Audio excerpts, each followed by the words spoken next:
Welcome back to Crux Stationalis, the Roman Station Church network. Today we head to the Roman Station Church for Monday in the 4th week of Lent, Santi Quattro Coronati, or the Church of the Four Holy Crowned Ones. I want to thank you for watching our series at Crux Stationalis of the Roman Station Churches and coming with me daily to visit these pilgrim sites. I ask you kindly to subscribe to the channel and like this video, and when you're done watching, share it with your family and friends. We pass through 2 courtyards to enter the church. This church, which is the descendant of one of the tituli, or ancient parish churches in Rome, of the titulus Quatuor Coronatorum. And we pass this chapel of Saint Sylvester, which is entered by this door, which has the image of the 4 crowned martyrs above it.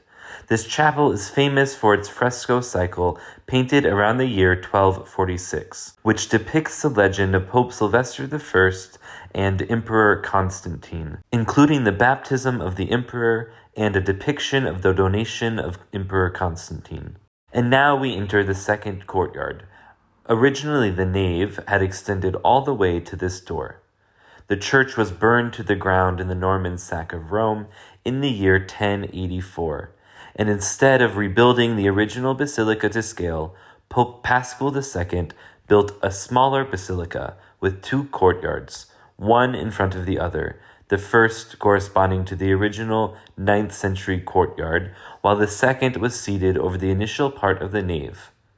The new church was consecrated on January 20th, in the year 1116.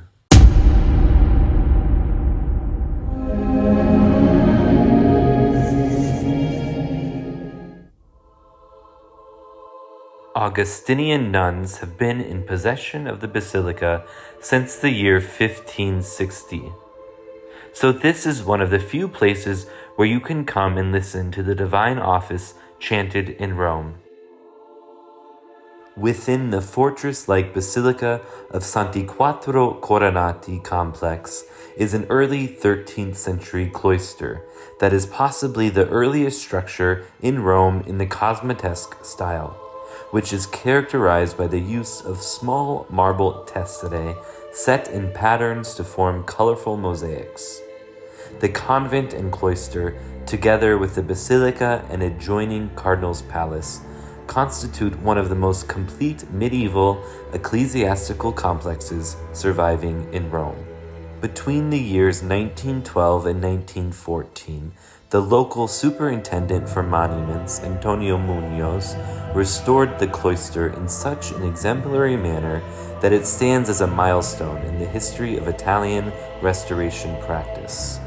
In addition to the restoration, Munoz assembled over 300 archaeological artifacts found on the premises, now on display in the cloister.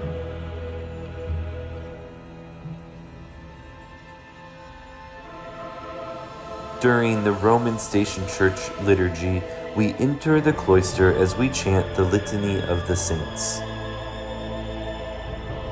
While in prayer in this basilica, we are able to look up at the large fresco and the apse of the glory of heaven.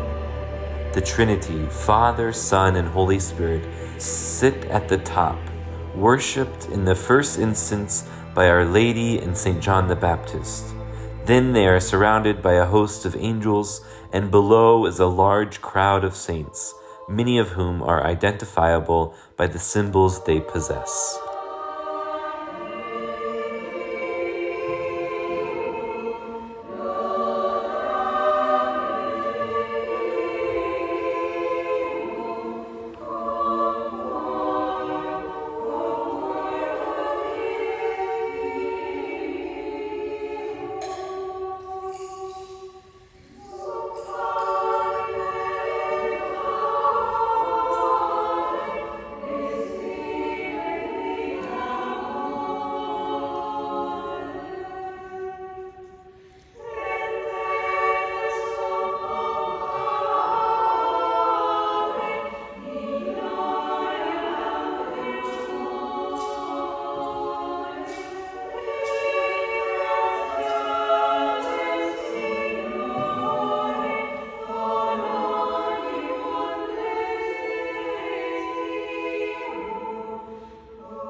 The title of this church is in reference to two groups of martyrs from the Roman persecutions. The first group were 4 soldiers, Severus, Victorinus, Carpophorus, and Severinus, who refused to take part in pagan worship and were killed for this in the persecutions of Emperor Diocletian. The name of this church may be derived from a military decoration of a small crown, which the 4 soldier saints may have earned during their service. The second group were a group of 5 stonemasons, Claudius, Nicostratus, Sempronianus, Castor, and Simplicius, who were put to death for the refusal to carve a statue of Asclepius, which would be used for pagan worship. The oldest parts of this current building date from an apsed hall built in the 4th century. At some unknown point, but before the year 595, this became the Titulus Aemilianae. Around the year 630, Pope Honorius I dedicated the first purpose-built church on this site, which was restored in the late 8th century by Pope Hadrian I. In the mid-9th century, Pope Leo IV undertook a more complete rebuilding and placed the relics of many martyrs in a crypt underneath the altar, including those of the 4 soldiers and the 5 stonemasons. The relics of the latter were brought here possibly because of the similarity of their story to that of the soldiers. In the legend of these martyrdoms, it says that these martyrs did this for the name of Christ, gave their lives entirely for the name of Christ. Let's take their example today. We come to this church on Monday in the 4th week of Lent, and we look to the martyrs. That way, in moments of temptation, in moments when we are called to give testament to Christ, in the workplace, in our families, in our day-to-day tasks, we can choose to stand under this banner of the name of Christ. And in that way, we choose to love Jesus. We remain at the foot of the cross and gaze upon love crucified.